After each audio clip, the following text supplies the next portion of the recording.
It's my pleasure to welcome Kirsten Dunlop to the session. Kirsten, welcome. Lovely to be part of this. Right. Let me start with asking you, Kirsten, tell us a little bit about what you do at EIT Climate-KIC. ClimateKIC is a public-private partnership. We are funded and supported by the EIT, the European Institute of Innovation and Partnership. The European Institute of Technology and Innovation. And our role is to support and facilitate and develop and encourage implementation of climate innovation, both on the mitigation, decarbonisation side and on the adaptation and resilience side. We've existed for about 10 years. We're part of a community of knowledge innovation communities. That's where the KIC comes from, the name. And we now work as we come towards the conclusion of the EIT grant mandate as part of the original setup of these communities. They have about a 15-year mandate to get going. We now operate with a number of other funders, public and private funders. And our focus is particularly, as a result of a set of reflections over the last 3 years, it's particularly on the question of systemic change and systems transformation and how we design, develop, deploy innovation in the broader sense, so ranging from entrepreneurship and entrepreneurial ideas, new business, venture creation, through to education, capability, mindset shifts, innovation coming through corporates, through universities, and the combination, most importantly, the combination of multiple inputs for new business models, new logistics, new supply chains, new ways of thinking into whole places, whole systems, whole cities, whole regions, global value chains, national scale transformation. Kirsten, there's a lot being spoken about decarbonization and the reduction of carbon dioxide, and not enough is being spoken, in my personal view, about adaptation and mitigation to changing climate. Tell us a little bit about adaptation and mitigation. For us, it's, first of all, we see them as being two deeply interlinked and interdependent issues, and interdependent, if you like, as a polarity. One kind of completely depends on the other, also in terms of the solution space.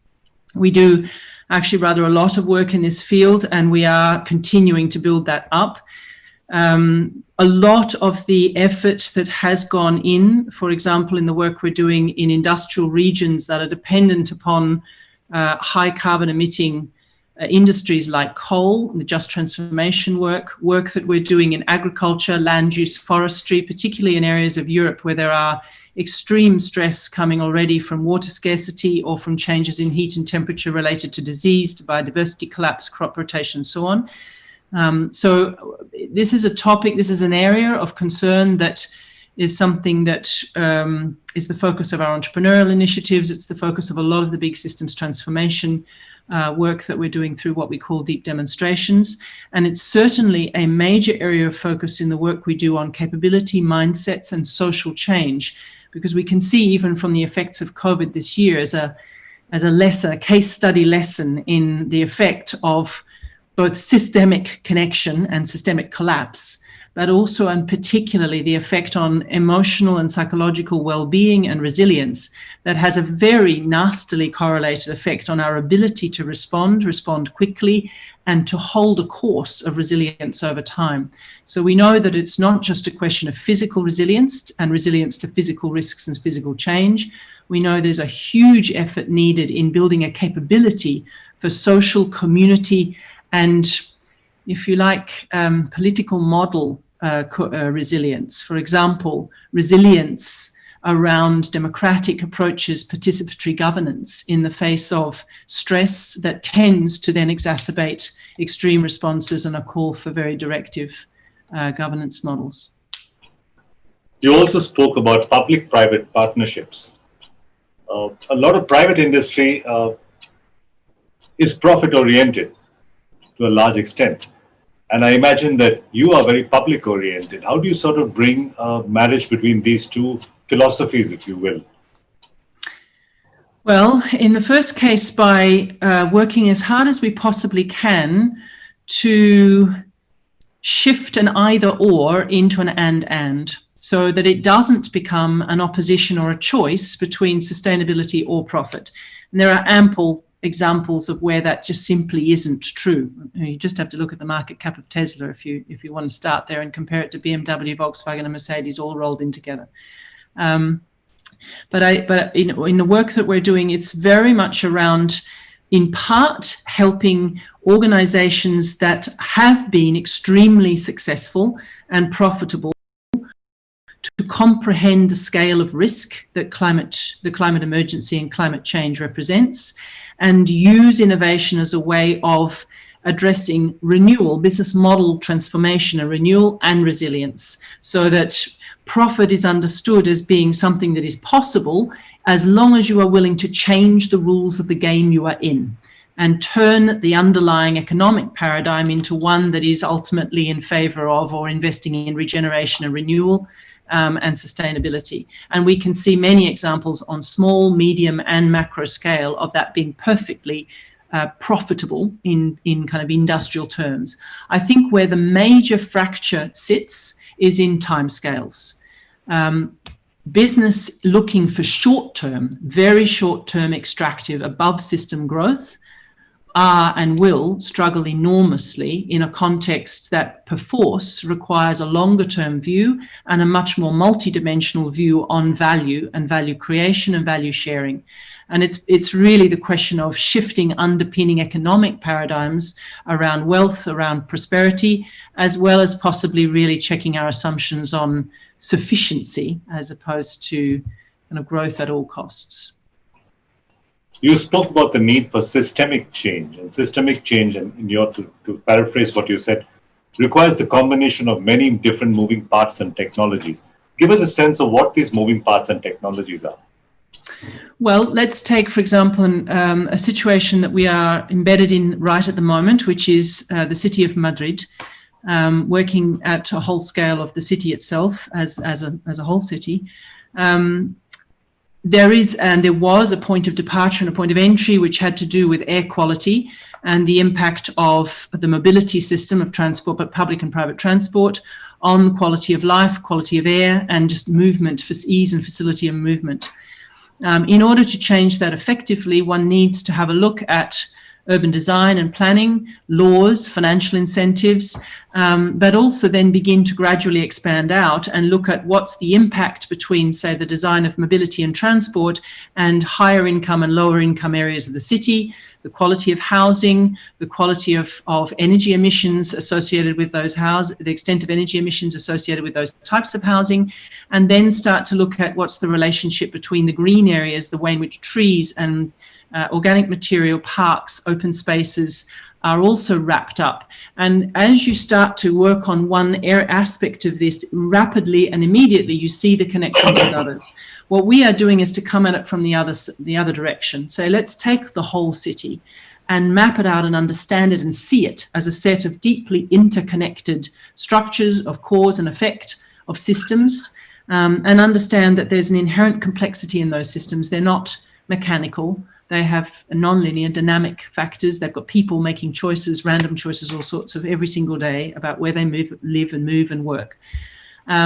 What we are doing with the City of Madrid is to design a way of developing and deploying innovation using a portfolio logic that comprehends and engages with that kind of complexity and does introduce and look for the relationships between what you can do if you start thinking of trees as infrastructure, change planning laws, change financial incentives, change funding mechanisms. If you connect that to air quality, and if you connect that, for example, to urban farming, to rewilding, to community solidarity, to jobs that are not easily automatable, to looking after an aging population, to thinking about food security, you connect that to transport and mobility and urban planning design. And all of a sudden, you are in systems innovation. You're in multiple, multifaceted, connected inputs that are inherently different, that you are deploying simultaneously to understand how would you help that whole set of systems change together. Thank you, Kirsten. Let me ask you a question. I'm joining you from Mumbai in India. Let me ask you a question from an Indian perspective. Countries like India and presumably Africa and the rest of the middle-income world and low-income world, we have a tremendous need for growth, and that growth is going to be fueled by energy. and presumably much of that energy is not going to come from renewables. How do you sort of juggle this need for growth and to remove people, take people out of poverty, and reconcile with the environmental harm that that growth is going to cause? Well, that is probably one of the million-dollar questions for the next 10 years. Can we find a way to do this without drawing upon fossil carbon?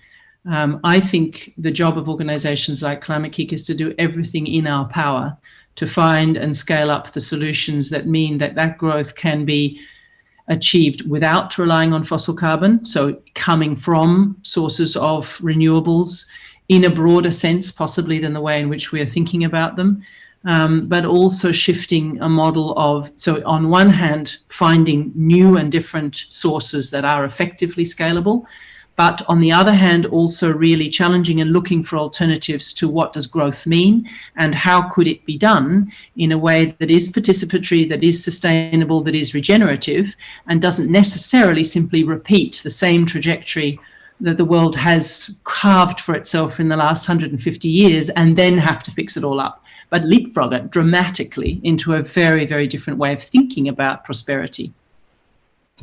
All right, this brings me to my final question, and this question is a moral question, again from the perspective of developing countries like India.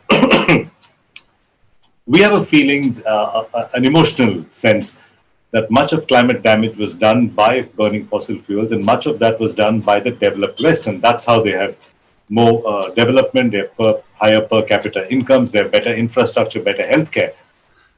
In one sense, is there a moral question saying that those who caused the problem should be the primary ones to fix it, and don't look at those who didn't cause the problem, by which I mean India and Africa and countries like that? It's a moral imperative on the developed West to take on a greater responsibility.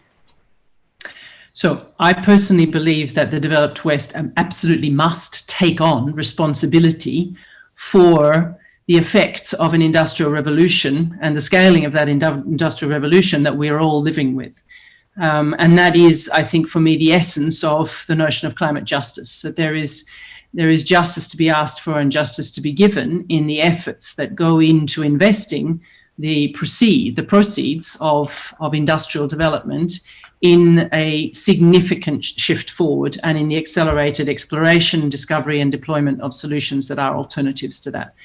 I think the concern I would have of a one-sided debate, of a kind of a very binary debate between it's you, not us, or it's us, not you, is that it does perpetuate the possibility of path dependencies, whereby there is a sense of development and growth looks like industrial development, looks like high carbon emitting energy to create a higher level of GDP, after which you can afford the luxury of regeneration and sustainability.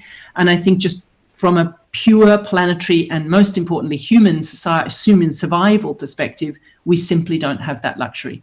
We are going to have to get a whole lot more creative around a shared responsibility for keeping the planet in a condition that makes it possible for us to live in it.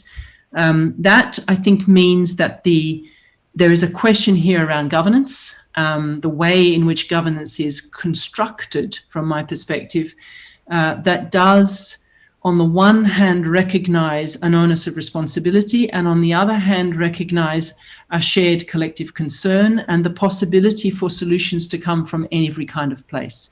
If I look at, for example, what I've experienced over the last 3 or 4 years of the ClimateLaunchpad, what I've seen is creativity and solutions coming from places in the world that in that model problem might be left to sort of get on with industrial transformation while the rest of the world tries to solve its own problems. And yet they are world leading in their ideas for how to simply not carbonize and then have to decarbonize. So I think the model needs to encompass creativity from all areas. It needs to encompass and invite creativity from areas that have not yet got the problems that the Western world has to unwind itself from. And it does need to encompass, just as we have to encompass and acknowledge intergenerational questions of justice in the way in which we act on climate now, we need to encompass and acknowledge that the world we've built of global supply chains and global supply flows is not a world that is reconcilable with regenerative, sustainable living, and we need to design it differently. So it's a bit of It's not exactly a yes. It's a yes, and there are, like every large complex problem, a need for complex solutions that are adapted to that complexity. All right, Kirsten, thank you very much for joining us on this discussion. That brings us to the end of this session. Thank you very much, and please do enjoy the rest of Climate Launchpad 2020. Right, and that brings us to the close of this session. We start again at 2 p.m. CEST with hosts Aldith Hunker and Fareed Tabarki for more keynotes and panel discussions until 6 p.m. today on how big businesses and startups can work together, developing clean tech startup ecosystems and the future of clean tech. At 3:40 p.m. CEST is the big announcement of the top 16 teams selected by the jury to pitch on tomorrow's final stage. Thank you, Kirsten. Thank you, Suresh. Thank you.